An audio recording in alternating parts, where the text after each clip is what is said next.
Welcome to Sheikh Hamdan's official channel, where the golden gates of royalty open not to reveal power, but truth. Tonight, we step beyond the public gaze, beyond the poetic verses and the royal charisma, into a world rarely seen or spoken of. This is not the Sheikh Hamdan you see in photographs or grand ceremonies.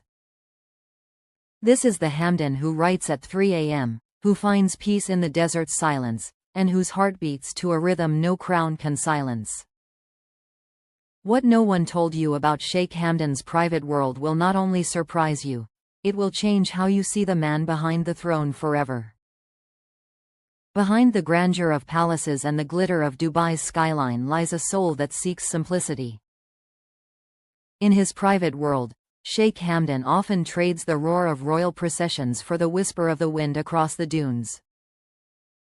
He spends hours watching the sunset disappear into the desert horizon, not as a ruler, but as a man grounding himself in the quiet language of nature. Out there, he once said, the sand listens better than people. His solitude is not loneliness. It is the sacred space where he reconnects with his essence. In the private corners of his world, poetry is his heartbeat. Stacks of handwritten notes, some unfinished, some sealed in drawers, hold the most vulnerable pieces of his soul. His verses aren't always about love, they are about truth, doubt, loss, and faith. Those close to him know that every poem he publishes is just the tip of an emotional iceberg. The rest remains hidden, too personal for the public eye. When asked why he writes in secrecy, he once smiled and replied, because some emotions belong only to silence. Animals are his quiet companions. In his private estate, far from cameras, Sheikh Hamdan spends time with his horses, falcons, and camels as if they were old friends. He talks to them softly, finding in their eyes an honesty that few humans can offer. There are moments when he removes his royal robes, kneels in the sand, and runs his hands through his horse's mane, whispering lines of poetry as if they were prayers. It is in these unguarded moments that the prince becomes purely human, a man at peace with creatures who ask for nothing but kindness. Few people know that Sheikh Hamdan's mornings begin long before the world wakes. He rises with the first call to prayer, not out of obligation, but devotion. In the soft glow of dawn, he prays not for power or praise, but for balance, for the wisdom to rule justly and the strength to remain humble. After prayer, he walks barefoot on the palace gardens, sometimes capturing photographs of dew on roses. His camera, much like his poetry, is a tool for reflection, an attempt to capture beauty in its purest form.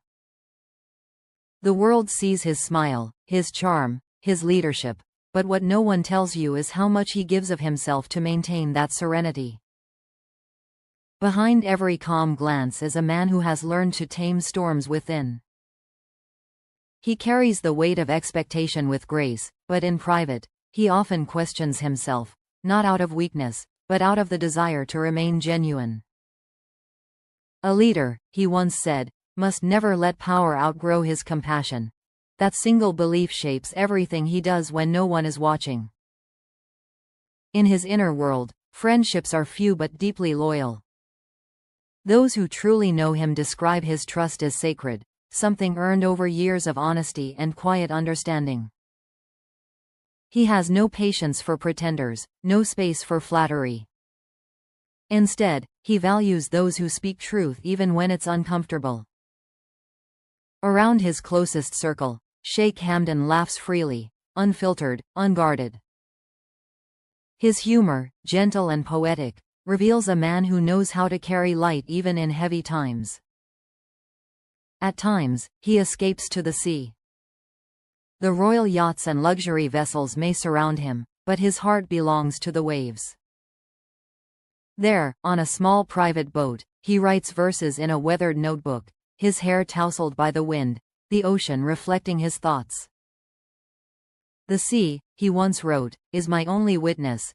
It knows. In the weeks that followed the quiet unveiling of his private side, the world seemed to fall in love with the idea of a prince who dared to be human. Journalists tried to decode his mystery, poets quoted his lines, and dreamers from across continents found comfort in his humility. Yet even as the world's gaze grew sharper, Sheikh Hamdan chose stillness. He didn't seek to explain or defend, his truth didn't need translation. Silence, he once wrote, is not emptiness, it is where the soul rests from being misunderstood, and so, he let his calm presence speak louder than any interview ever could. Those who work closest to him say his greatest strength lies in how he treats people unseen by the world's spotlight. From the palace guards to stable keepers, from poets to photographers, Sheikh Hamdan carries a warmth that dissolves hierarchy.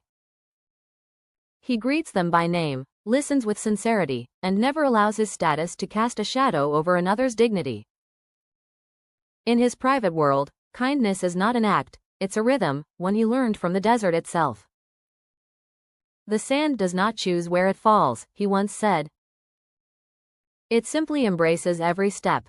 His compassion, gentle and constant, is the true language of his leadership. His nights remain a realm of reflection. Long after the palace sleeps, he often sits by a single candlelight, writing in quiet conversation with his thoughts. Sometimes, the words come like prayers, other times, like confessions only the page can hold. His poetry during those hours often carries the scent of nostalgia. Memories of people he once loved, places that shaped him, lessons that humbled him. The crown, he once penned, is not on my head, but on every heart I've chosen to forgive. It is in those private hours that Sheikh Hamdan's humanity glows brightest, raw and unguarded. There are whispers of a secret garden hidden within the royal grounds, a place untouched by grandeur, where roses bloom wildly and a small fountain murmurs stories of the past. It's said that this is his refuge, the only place where he can walk without guards, where his thoughts roam as freely as the desert wind.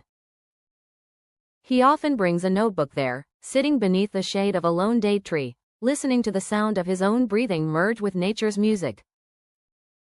To him, this space is sacred not because of its beauty, but because of its simplicity, a reminder that the truest luxury is peace. So tonight, as you glimpse what no one told you about Sheikh Hamdan's private world, remember this: the most powerful men are not those who rule nations, but those who rule themselves. Behind every royal symbol and every golden seal beats a heart that feels, doubts, loves, and prays just like yours. And in that truth, Sheikh Hamdan is not just a prince. He is a reflection of every soul searching for peace between power and purpose. Even in the global stage of modern royalty, Sheikh Hamdan remains an enigma,